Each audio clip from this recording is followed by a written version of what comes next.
Bueno, ya lo dije en el primer culto, ya les di las gracias a los pastores de manera personal, pero también lo quiero hacer de forma pública por la oportunidad de poder compartir la palabra con vosotros hoy.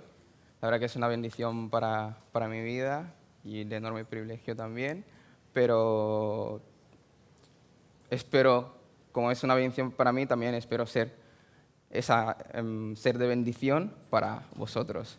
Y sin más demora vamos a ir a la palabra de Dios, vamos a ir al libro de Tito.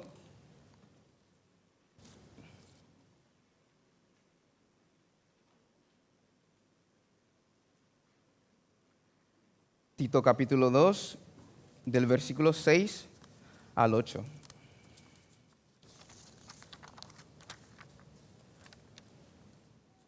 Y dice así: a los jóvenes exhórtalos a ser sensatos, con tus buenas obras dales tú mismo ejemplo en todo.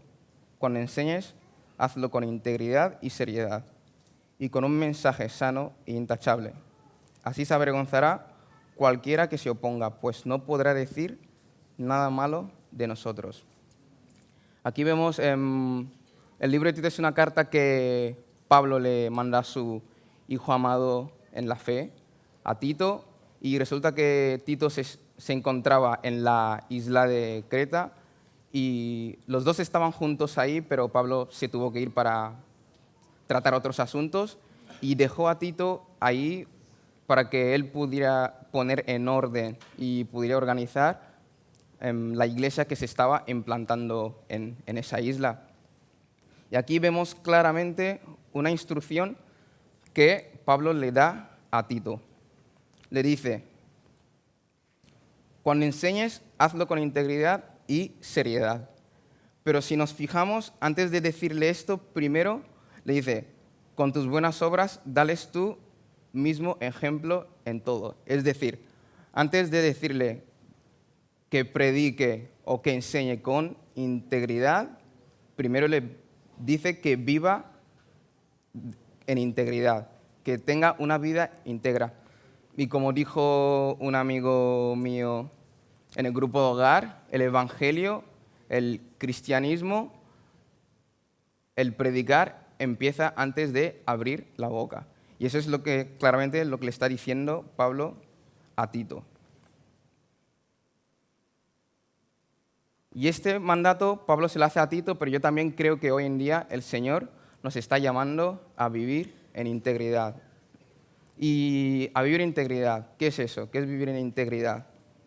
Cuando hablamos de una persona íntegra, pues solemos decir que es una persona intachable, como hace alusión en Job, que Job era un hombre perfecto. Decimos que es una persona recta, también se traduce la palabra integridad como honestidad, honradez, alguien firme en su palabra y también en acción, alguien disciplinado, alguien que hace lo correcto de modo correcto por las razones correctas, es decir, alguien que tiene unos principios y no se mueve de eso. Y todo esto, estas traducciones están bien, pero si vamos a lo que es la raíz de la palabra integridad, que viene del latín, que es integritas o integratis, realmente significa totalidad, robustez, algo que no carece ninguna de sus partes, algo que es uno, algo que es completo. Y mientras estaba preparando la palabra, no sé por qué, pero me viene en la cabeza los integrales. Los jóvenes seguramente que os sonará los que hacen bachiller científico, ¿alguien sabe qué es un integral? Y no me refiero al pan integral, ¿eh? Un integral es una ecuación matemática que se utiliza para calcular el área, volúmenes de figuras, y se utiliza en diferentes áreas, como en la arquitectura, en el diseño. Y lo que hacemos cuando integramos es ir agregando trozos, segmentos, partes para poder formar una totalidad, para poder formar uno, para tener el completo de algo. Y bueno, aquí os voy a dar un ejemplo y una pequeña explicación de la ecuación integral resumida. Por ejemplo, si nos dicen de calcular el área que hay debajo de esta curva en que está en amarilla, como vemos, esta figura es una figura irregular, no es un cuadrado que sabemos cómo calcular el área o un triángulo. Pues lo que tenemos que hacer para sacar esto es hacer una integral. Y como dije, esta figura lo podemos dividir en trozos de figuras que nosotros sabemos calcular. Por ejemplo, sabemos calcular el área de un rectángulo, pues lo que hacemos es dividir el área de esta curva en rectángulos y calculamos de lo que hemos dividido. Pero como vemos, el área que vamos a calcular solo de la parte azul no es un área total, aún nos quedan partes que están en blanco. Y pues para seguir aproximando a la totalidad del área de esta figura, podemos ir dividiendo los trozos que quedan en blanco a cuadrados, a rectángulos más pequeños, y así poder llegar a la totalidad del área. Y eso es una integral. Así ya sabéis lo que es una integral. ¿Y por qué digo esto? Porque si vemos en las Escrituras y mirando en la Biblia, vemos que el Señor, como cristianos, nunca nos llama a vivir una vida mediocre, nunca nos llama a vivir un cristianismo estancado, de conformismo, siempre nos llama a más, siempre nos llama a crecimiento, a buscarle más. Y esto lo vemos precisamente en 2 de Pedro 1, de 5 al 8. Y dice así: precisamente por eso, esfuércense por añadir a su fe, virtud, a su virtud, entendimiento, al entendimiento, dominio propio, al dominio propio, constancia, a la constancia, devoción a Dios, a la devoción a Dios, afecto fraternal, y el afecto fraternal, amor, porque estas cualidades se abundan en ustedes, los hará crecer en el conocimiento de nuestro Señor Jesucristo, y evitarán que sean inútiles e improductivos. Es decir, que el conformismo, el no buscar, el estar estancados nos hace improductivos, no hace que podamos dar frutos, que es lo que el Señor quiere nosotros. Queremos frutos para la gloria de su nombre.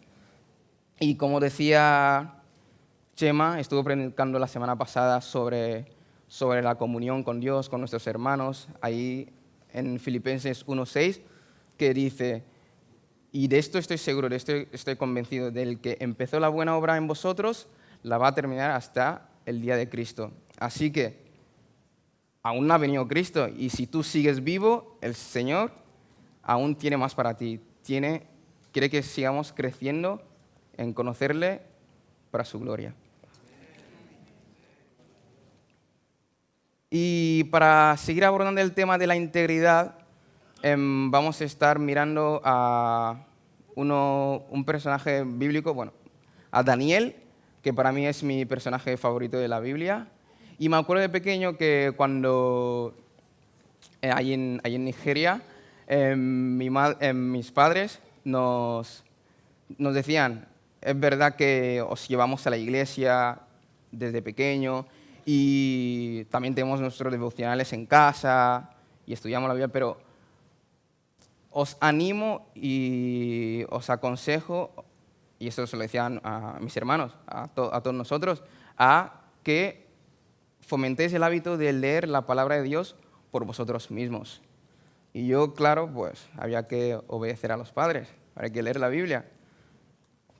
Pues basándome en lo que me enseñaban en la escuela dominical, siempre nos contaban las historias de Daniel en el foso de los leones, los amigos de Daniel se le han arrojado en el horno de fuego. Pues leía el libro de Daniel, leí muchas veces el libro de Daniel, y en mi comprensión infantil entendí que Daniel era un poco rebelde, y si me permitís, era un poco cabezón. Es decir, no había ninguna ley que pusieran o ningún mandato que ponía el rey, el que gobernaba, que a él le fuera bien. Pero claro, eso era mi comprensión infantil. Que le decían a Daniel que tenía que comer carne del palacio, él decía, no, yo quiero comer legumbres.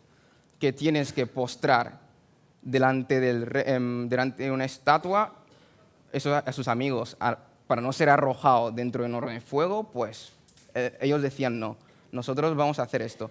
Y en mi comprensión infantil entendía que era un poco rebelde Daniel, pero a medida que fui creciendo, fui entendiendo que Daniel era alguien que no se iba a comprometer a lo que él creía, que tenía sus principios, sus valores en la palabra de Dios y en los puntos que vamos a ir mirando ahora.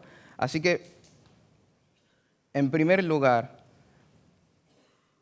vivir una vida de integridad, vamos a estar mirando 3 puntos. Vivir una vida de integridad es costosa. No sale rentable y puedo decir en la mayoría de los casos a corto plazo. Y cuando digo esto no es porque sea un esfuerzo o un trabajo que tengamos que hacer nosotros de vivir una vida de integridad por nuestras fuerzas, porque como dice Jesús, si alguien está en Cristo, si alguien está en mí, nueva criatura es decir, nueva naturaleza es. Es decir, que su ADN, nosotros somos nacidos de nuevos y su ADN vive en nosotros. Así que el vivir el Evangelio tiene que ser algo ya natural que sale de nosotros. Pero me refiero a que cuando digo que el vivir una vida de integridad es costosa, a la presión exterior que supone el vivir el Evangelio. Nosotros como cristianos estamos llamados a vivir una contracultura a la sociedad en la que estamos.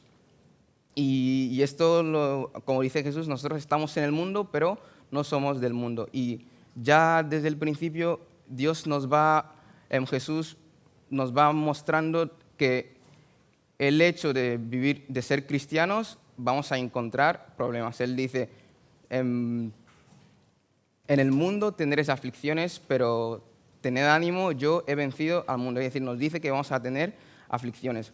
Y si también miramos allí en Mateo, después de su primer discurso, ahí en el Sermón del Monte, en Mateo 5:11, lo deja bastante claro, después de las bienaventuranzas. Dice, dichosos serán ustedes cuando por mi causa la gente los insulte, los persiga y levante contra ustedes toda clase de calumnia.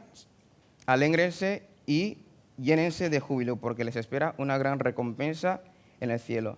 Así también persiguieron a los profetas que los precedieron a ellos.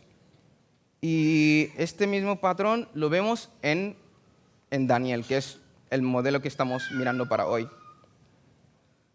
Si miramos el libro de Daniel, el libro de Daniel se divide como en 2 bloques. Del primer capítulo el capítulo 1 al capítulo 6 cuenta sobre las historias de Daniel, y ya del capítulo 7 hasta el 12, si no voy mal, cuenta las visiones de Daniel y sus sueños que él tiene.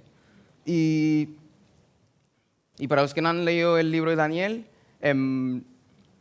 Daniel y sus habla de 4 amigos que son exiliados a Babilonia, a Daniel, que es el que más destaca, y son llevados a Babilonia y son exiliados allí.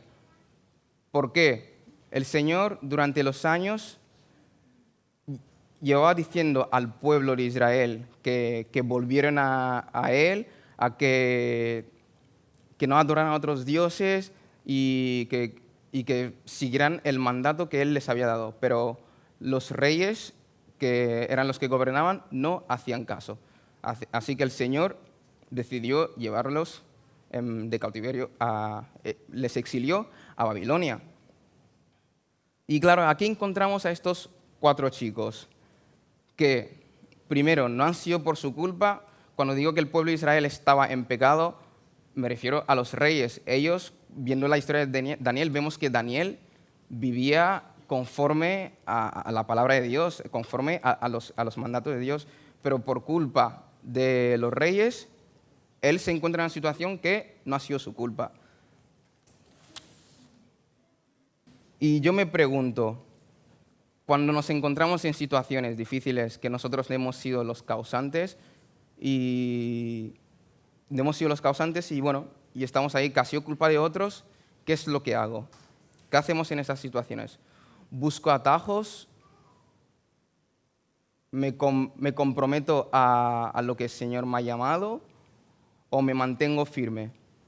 Si miramos a Daniel, él se mantuvo firme. Él dijo, no me voy a comprometer. Si vemos en Daniel 1:8, que él propuso en su corazón no contaminarse de la comida o del vino del rey. Así que le dije al oficial, por favor, yo quiero comer legumbres.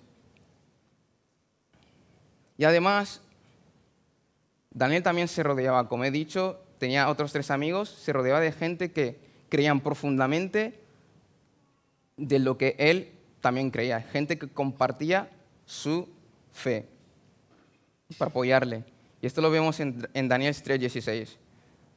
Sadrach, Mesach y Abednego le respondieron a Nabucodonosor, no hace falta que nos defendamos ante su majestad. Si se nos arroja al horno en llamas, el Dios al que servimos puede librarnos del horno y de las manos de su majestad. Pero aún así, aún si nuestro Dios no lo hace, así sepa usted que no honraremos a sus dioses ni adoraremos a su estatua. La verdad que me parece increíble la firmeza que tienen estos jóvenes en cuanto a lo que ellos creen.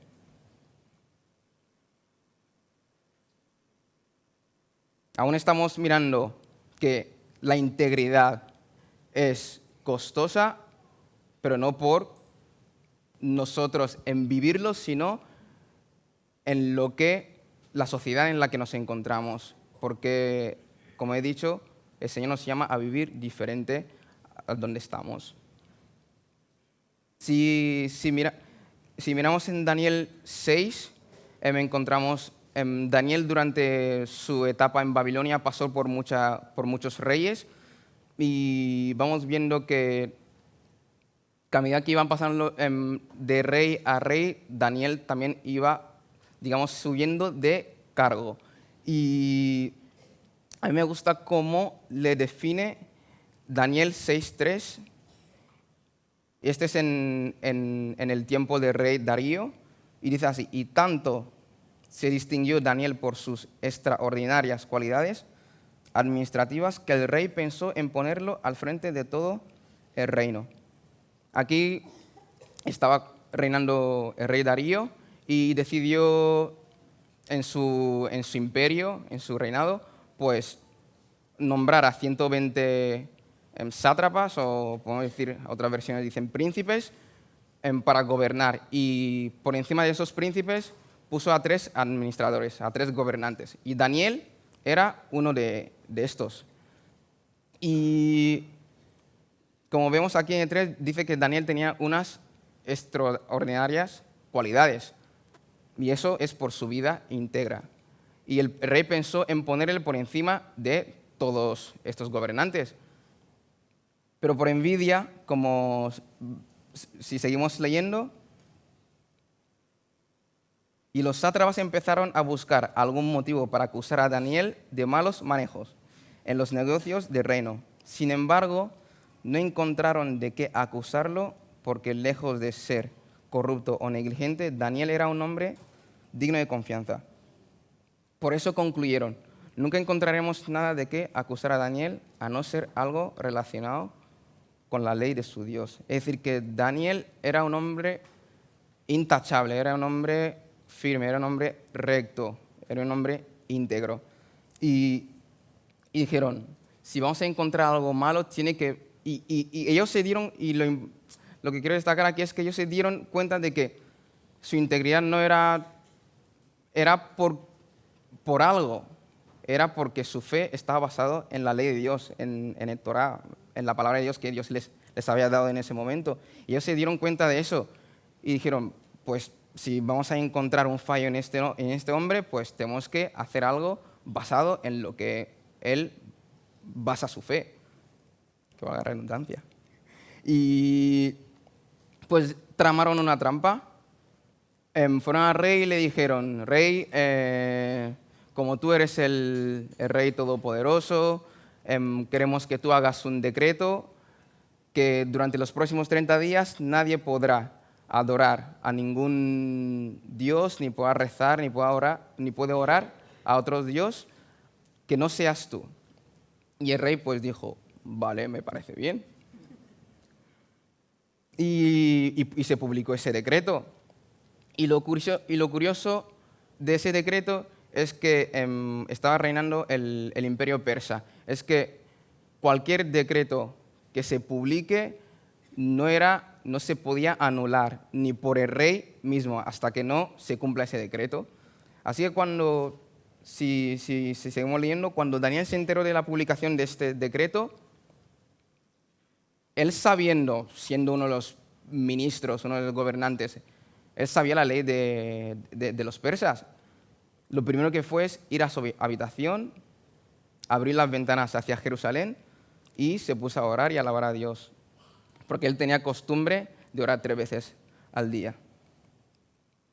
Y esto me hace alusión también a algo que quiero destacar de aquí, es que es lo que dijo el apóstol Pedro cuando recibieron el Espíritu Santo y él hace esa predicación donde se convirtieron más de 3.000 personas y fueron cogidos y azotados por los sacerdotes y les dijeron, vosotros tenéis que parar de predicar en este hombre. Y Pedro dijo, no, ¿qué es más importante? ¿Obedeceros a vosotros hombres o obedecer a Dios? Porque nosotros lo que hemos visto y lo que hemos escuchado, no podemos dejar de hablar de ello. Y aquí Daniel hace lo mismo. Para él lo primero era Dios. Así que en este primer punto vemos que el mantenerse en integridad para Daniel y sus amigos, primero fue decir no y abstenerse de una comida apetecible o unos manjares que venían del mejor lugar que podía proceder a una comida, que es del palacio, y encima para alguien que estaba en cautiverio. Segundo, era sus amigos jugarse sus vidas de ser arrojados en el horno de fuego y Daniel pasar una noche en el foso de los leones. En segundo lugar, vivir una vida de integridad es el resultado de tener comunión con Dios. Muchos de nosotros estamos preguntando, vale, Daniel, guay, vive una vida de integridad, pero ¿cómo? Pues vivir una vida de integridad es el resultado de tener comunión con Dios.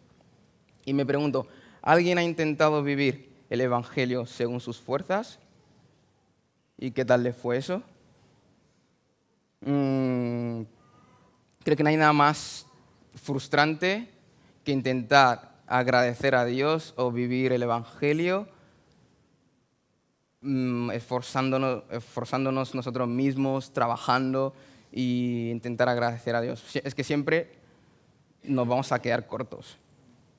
Y como dice Jesús en Juan 15:5, yo soy la vid y vosotros sois las ramas, tenéis que estar conectados a mí y separados de mí, lejos de mí, nada podéis hacer. Y esto lo vemos con nuestro modelo, con Daniel. Daniel era un hombre que conocía la palabra de Dios, era un hombre que conocía la ley. Por eso, como leíamos en el texto anterior, en Daniel 6:5, los otros administradores concluyeron, nunca encontraremos nada de qué acusar a Daniel, a no ser algo relacionado con la ley de su Dios. Vieron que su integridad se basaba en la palabra de Dios, se basaba en su ley. Y esto Jesús lo dice en Mateo 7:24-25. Ahí, al ir acabando el Sermón de Monte, dice que todo el que me oye estas palabras y las hace será como la casa construida sobre una roca, que vendrán los ríos, vendrán las tormentas, vendrá el viento, pero, y sí, y será azotado, pero no se va a derrumbar, no se moverá. Y Daniel, sin tener revelación de Cristo, se ve que tenía claro esto, de que el que se mantenía en la palabra de Dios no iba a ser movido. Daniel también fue un hombre de oración.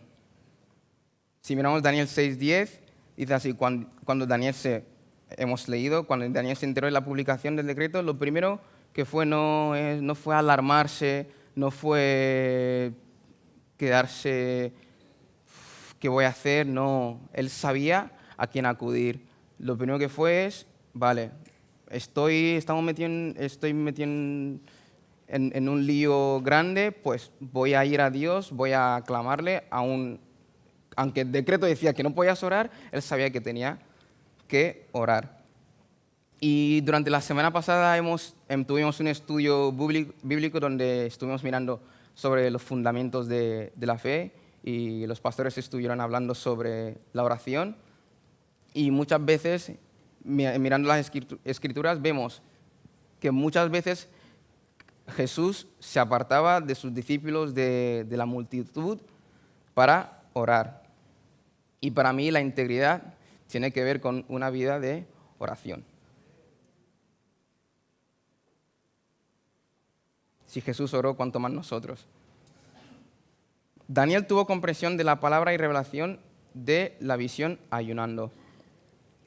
Daniel también fue un hombre de ayuno. El ayuno puede ser una de las partes que más nos cuesta como cristianos el aplicarlo, pero Daniel entendió que también ayunando que el Señor le podía revelar y como vemos aquí en Daniel 10, del 1 a 3, en el tercer año del reinado de Ciro de Persia, Daniel, que también se llamaba Beltasar, tuvo una visión acerca de un gran ejército. El mensaje era verdadero y Daniel pudo comprender su significado en la visión. En aquella ocasión yo, Daniel, pasé 3 semanas como si estuviera de luto. De todo ese tiempo no comí nada especial, ni probé carne ni vino, ni usé ningún perfume. Daniel entendió que era importante ayunar. Y si miramos a nuestro ejemplo por excelencia, Jesús da por sentado que nosotros como cristianos tenemos que ayunar, porque Él dijo, cuando ayunéis, no dice, podéis ayunar, no fue una sugerencia, no, dijo, cuando ayunéis, como también cuando dijo, cuando oréis, no hagáis como los sacerdotes que se ponen en una esquina para que todo el mundo les vea, sino que ir a vuestro cuarto en secreto y allí os escuchará vuestro Padre. Así que Daniel entendió que es importante ayunar. Y el ayuno para mí es un tiempo que apartamos para buscar el rostro del Señor. Y muchas veces cuando ayunamos, el Señor sí nos revela cosas, también nos ayuda a tomar decisiones importantes y decisivos para nuestra vida. Y Él nos guía. Y para acabar con este segundo punto, Daniel también fue un hombre que vivía en comunión con sus hermanos. Sí, era un hombre íntegro, tenía su comunión con Dios a través de la palabra, a través de la oración, el ayuno, pero él también entendió que la integridad se vivía en comunión. Y esto lo vemos en Daniel 2, 17 y 18. Después volvió a su casa y les contó a sus amigos Ananías, Misael y Azarías cómo se presentaba la situación. Al mismo momento les pidió que imploraran la misericordia del Dios del cielo en cuanto a este sueño misterioso. Para poneros en contexto más o menos sobre lo que estaba pasando aquí, es que el rey Nabucodonosor tuvo un sueño y fue un sueño que le causó mucha molestia, era un poco turbio el sueño, y él pues lo que hizo fue llamar a sus magos, a la gente que sabía, y les dice, vosotros sois mis magos y mis sabios, lo que quiero es que vosotros me contéis el sueño que he soñado y además que me deis la interpretación. Y los sabios le dijeron, nuestro rey todopoderoso, eres grande y tal, pero lo que tú estás pidiendo es algo que ningún rey en este mundo ha pedido.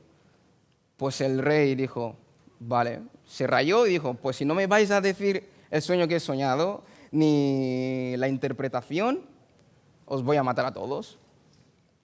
Increíble.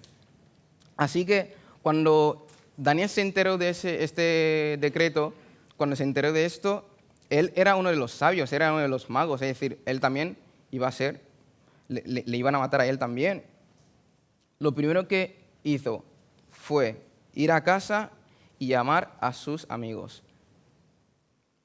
Que podía haber ido a casa y a orar y clamar a Dios, sí, claramente, pero él entendió que en esta situación necesitaba el apoyo de sus hermanos, necesitaba comunión. Y esto lo vemos en Jesús también. Jesús en su momento más difícil, antes de ir a la cruz del Calvario, ahí en el jardín de Getsemaní, llama a sus discípulos y les dice, venid, velad conmigo, orad conmigo, porque mi alma está entristecida hasta la muerte. Si Jesús, siendo Dios encarnecido, siendo Dios mismo, necesitó el apoyo de sus amigos en los momentos difíciles, cuanto más nosotros no necesitamos a la iglesia como Él nos ha provisto. Y en tercer lugar, vivir una vida de integridad glorifica el nombre del Señor. Si miramos las historias de Daniel, vemos siempre más o menos el mismo patrón, que todo está bien, hay un problema, esto es del primer bloque, todo está bien, hay un problema, Daniel se entera del problema, muestra integridad y firmeza ante esos problemas, en algunas veces es recompensado, pero lo que siempre destaca es que siempre el nombre de Dios es glorificado. Hay una revelación mayor de Dios ante los reyes, ante el pueblo de Babilonia.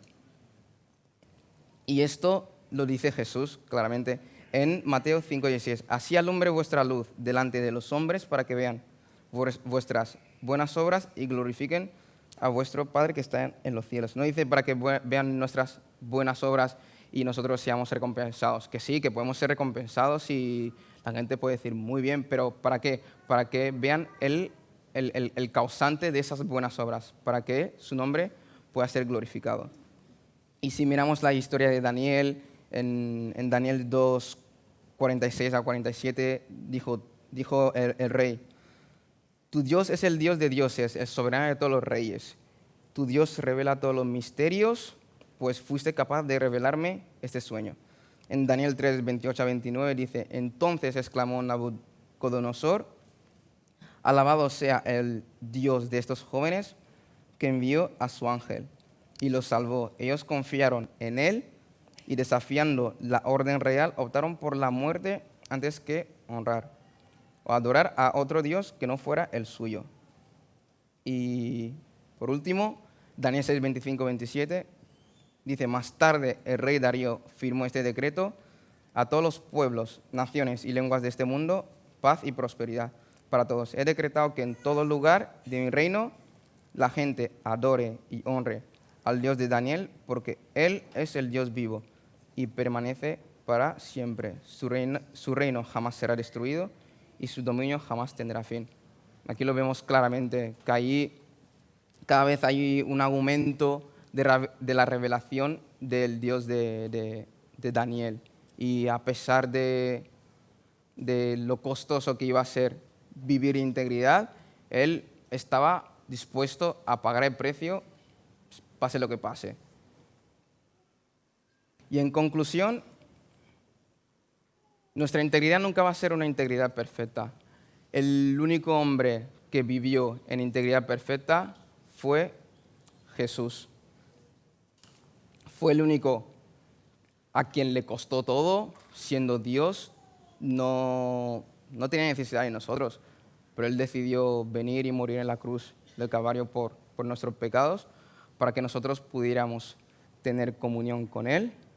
Él fue el único que tuvo comunión perfecta con Dios, por eso le clamaba Abba Padre, y por lo que Él hizo nosotros también podemos aclamar a Dios Abba Padre. Él tuvo comunión perfecta y no solo queda ahí, también tuvo comunión con sus discípulos. No vino a salvarnos y de manera aislada, sino buscó relación, buscó su discípulo. ¿Para qué? Para que nosotros también pudiéramos ver la importancia de lo que es la iglesia, de que somos una familia. Así que esta mañana, como Tito fue invitado a vivir en integridad y como hemos visto con Daniel, un profeta del Antiguo Testamento fue un hombre íntegro. Yo digo, si Daniel pudo ser íntegro sin tener la revelación que nosotros tenemos de Jesucristo hoy en día, y Él habita en nosotros mediante el Espíritu Santo, mediante la fe, cuánto más nosotros que, como acabo de decir, tenemos al Espíritu Santo, tenemos su palabra, tenemos la iglesia, cuánto más nosotros no podemos vivir en integridad. A esto nos llama el Señor. Y no para nuestra recompensa, sino para que su nombre pueda ser glorificado y que la gente pueda ver que realmente hay un Dios que existe y que nos ama. Y esta es mi oración esta tarde, que el Señor nos ayude a vivir en integridad. Amén.